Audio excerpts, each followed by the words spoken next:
Salut, j'espère que vous allez bien. Donc je vous retrouve aujourd'hui pour vous parler de mes dernières lectures. Il y en a juste un que j'ai lu dont j'ai pas envie de vous parler. Donc il s'agit de Je pense trop. C'est un bouquin de développement personnel. Bref. Donc j'ai lu Henry Miller.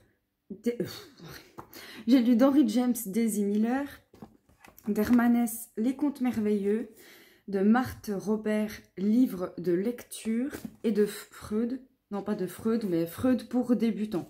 Donc, Freud pour débutants, c'est une bande dessinée sur toute la vie de Freud. J'avais déjà lu un bouquin du même délire il n'y a pas longtemps, que j'avais pas apprécié parce que je trouvais que l'auteur donnait trop son avis. J'aime bien quand on parle d'un auteur, même si on l'aime pas, de rester professionnel et de ne pas donner son avis.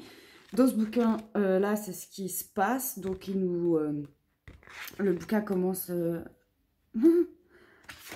avec la présentation de la famille de Freud. Enfin, il y a vraiment toutes les étapes de sa vie, tous ces questionnements et son évolution avec ses théories. Donc, c'est pas mal, même si je ne suis pas fan de Freud, j'ai bien aimé cette petite bande dessinée. Voilà. Et apparemment, cette collection, ils font plein de personnages. Ils font Lénine, Einstein, ils doivent en faire d'autres. Enfin bref, j'ai bien apprécié. Hermanès, Les Contes Merveilleux. Alors, je vais déjà vous montrer le premier conte. C'est les deux frères. Et Hermanès, il a écrit ça quand il avait 10 ans. Alors, vous vous rappelez, quand je vous avais dit, ouais, Schopenhauer, il a commencé à écrire à 15 ans, un truc de ouf. Bah lui, 10 ans, quoi. Mais bon, la qualité n'est pas ouf. Ces contes, pour moi, enfin, j'ai pas vérifié, mais pour moi, il les écrit au tout début de sa carrière, parce qu'ils sont pas non plus... foufou, mais il y en a un de conte, je crois, qui parle de Van Gogh, mais je suis pas sûre, hein. Mais je crois. Hein. Je vais essayer de trouver le titre. Ah, Iris, ouais, c'était pas mal. Le Rue de Chemin, j'ai bien aimé. Voilà. Non, le conte de la chaise en rotin. Pour moi, il parle de Van Gogh, mais après, je suis pas une spécialiste, hein, mais ça m'a fait... Enfin, pour moi, j'ai trouvé des correspondances. Voilà, donc globalement, il est pas mal. Peut-être pour une première approche de l'œuvre de Hermanès, ça va être le bouquin le moins compliqué à lire. Mais c'est pas non plus dégueulasse, quoi. Bonne lecture, mais sans plus. Et ensuite, oh non, je commence par lui.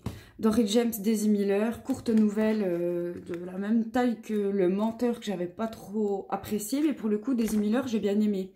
Donc c'est le portrait d'une femme, Daisy Miller. Voilà, il spoil, ouais, ça me saoule, hein. Il spoil toute l'histoire, donc c'est pas marrant, quoi.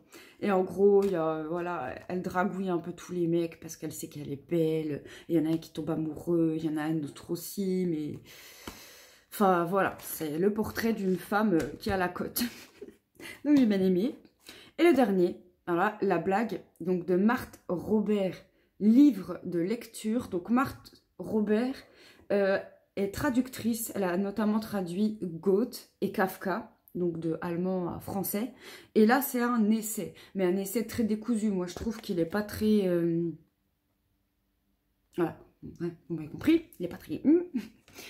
mais ce qui est fou, c'est que donc elle a traduit pas mal de bouquins de Kafka et c'est une des spécialistes de l'œuvre de Kafka.